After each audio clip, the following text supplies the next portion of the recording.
Imagine a world without the sound of children laughing.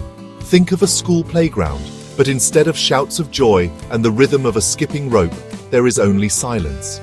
This silence is not peaceful. It is heavy with lost dreams and futures that have been stolen away.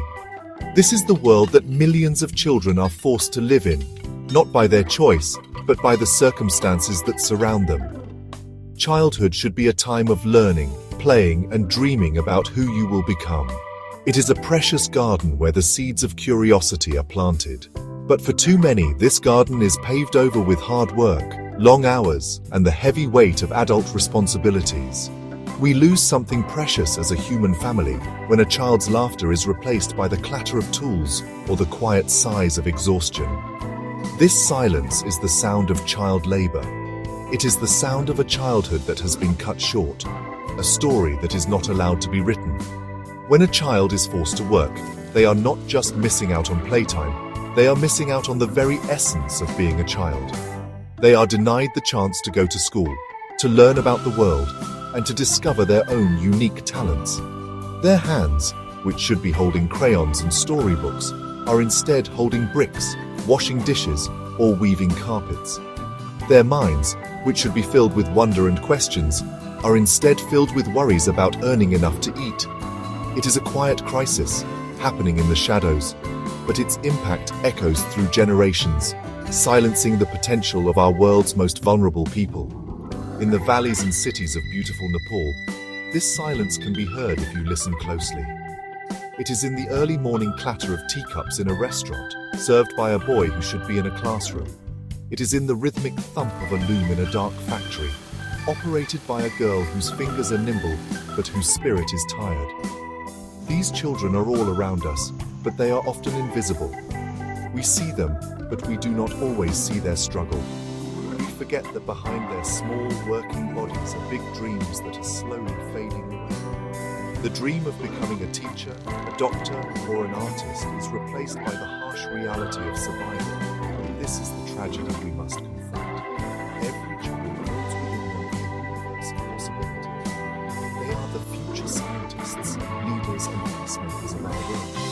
When we allow child labor to exist, we are not just harming one child, we are dimming the light of our collective future. We are telling them that their dreams do not matter, that their freedom is not important, and that their childhood is a luxury that can be taken away. This is a profound injustice. We must break this silence. We must fill the world with the sounds of children's movements, ensuring that every child in Nepal and across the world is free to learn, free to play, and free to dream without fear. This is not just a hope, it is a fundamental right. Child labor is a simple term for a very complicated and heartbreaking reality. It means that children are doing work that is harmful to them. It is work that robs them of their childhood, their potential, and their dignity. In Nepal, a country of breathtaking mountains and vibrant culture, this problem hides in plain sight. It is the young boy, no older than 10, carrying a heavy load of bricks on a construction site, his small frame straining under the weight. It is the young girl, who should be learning her letters, instead spending her days as a domestic helper, hidden away in someone's home, working from sunrise to sunset for very little pay. These children are not just helping their families, they are trapped in a cycle of poverty and exploitation. The numbers tell a story that is hard to ignore. In Nepal, there are hundreds of thousands of children trapped in labor. It is estimated that more than 1 million children between the ages of 5 and 17 are working. Many of them are in what we call the worst forms of child labor, meaning their work is dangerous and puts their health, safety, and morals at risk. They work in brick kilns, inhaling harmful dust that damages their lungs. They work in carpet factories for long hours, their bodies aching.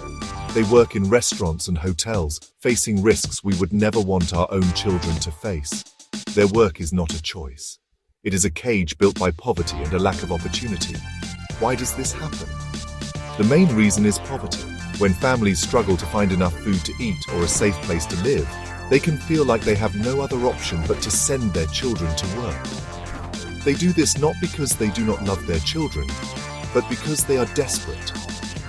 Sometimes, families do not have access to good schools, or the schools are too far away or too expensive.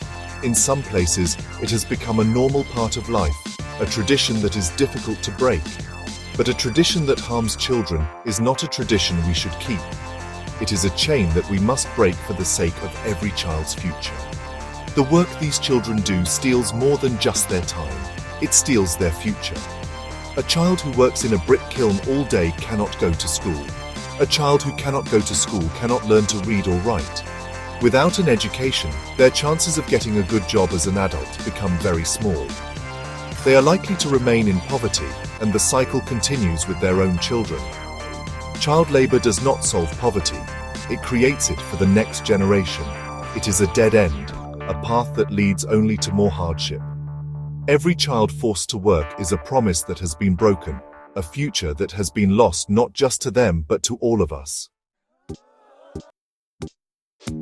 Every year on June 12th, the world observes the International Day Against Child Labor. This is not just a day to remember the problem, it is a day for action. It is a day when we stand together and declare that childhood is not for sale. It is a day to raise our voices for the millions of children whose own voices have been silenced by hard labor. For the children of Nepal, this day is a beacon of hope. It is a promise that people around the world see their struggle and are fighting for their freedom.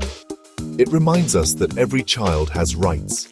The right to be protected from harm, the right to an education, and the right to a childhood filled with joy and discovery.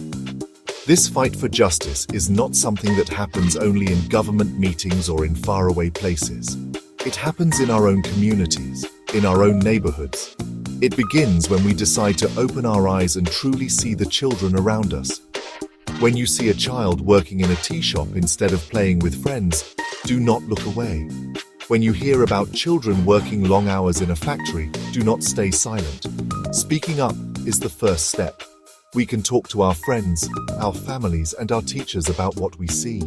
We can ask questions and demand that our leaders take this issue seriously. Change begins with awareness, and awareness begins with each one of us daring to care. There are real solutions that can help end child labor in Nepal. One of the most powerful is supporting families so they are not forced to send their children to work. Programs that give poor families a small amount of money, like Nepal's Child Grant, have been shown to work wonders. When parents have enough to feed their children and send them to school, the number of child laborers goes down. We must also make our schools stronger and more welcoming. Schools need to be safe places where children want to be, with good teachers and the resources they need to learn. Education is the most powerful weapon against child labor. Strong laws are also essential. Nepal has laws that are meant to protect children, but they are not always enforced. We need to make sure that these laws are more than just words on a piece of paper.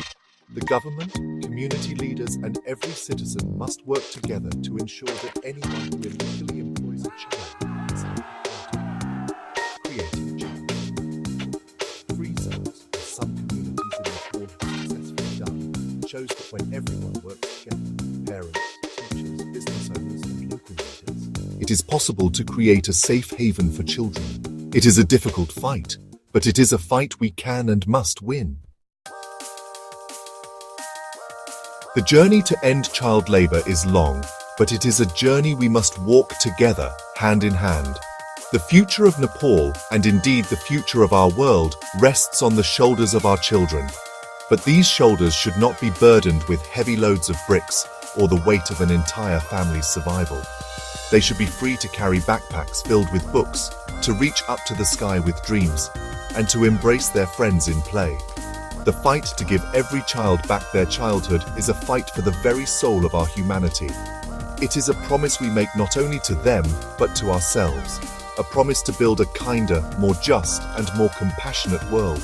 Hope is a powerful force, and it is found in the courage of those who are already making a difference.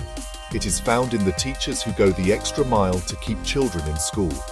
It is found in the local organizations that rescue children from factories and give them a safe place to heal and learn. It is found in the brave children themselves, who, when given a chance, show incredible resilience and a deep desire to learn and grow. These stories of success show us that change is possible. They prove that when we invest in children, we are making the best possible investment in our shared future.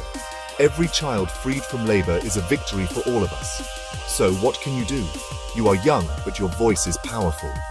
You can learn more about this issue and share what you learn with others. You can be a friend to every child, no matter where they come from. You can support organizations that are working on the ground in Nepal to protect children's rights. You can write letters, create art, and use social media to spread the message that every child deserves to be a child. Do not ever think that you are too young to make a difference. The biggest movements in history have often been sparked by the passion and conviction of young people just like you. Let us make a vow today, on this day, to work towards a Nepal where every single child wakes up in the morning not to go to work but to go to school. A Nepal where the only work a child does is their homework, and the only heavy thing they lift is their school bag. Let us build a world where every child is free to dream, free to learn, and free to simply be a child. This is our duty, our responsibility, and our greatest privilege. Let us replace the silence of stolen childhoods with the beautiful, unstoppable sound of laughter, and let that sound ring out from the highest peaks of the Himalayas to every corner of the earth.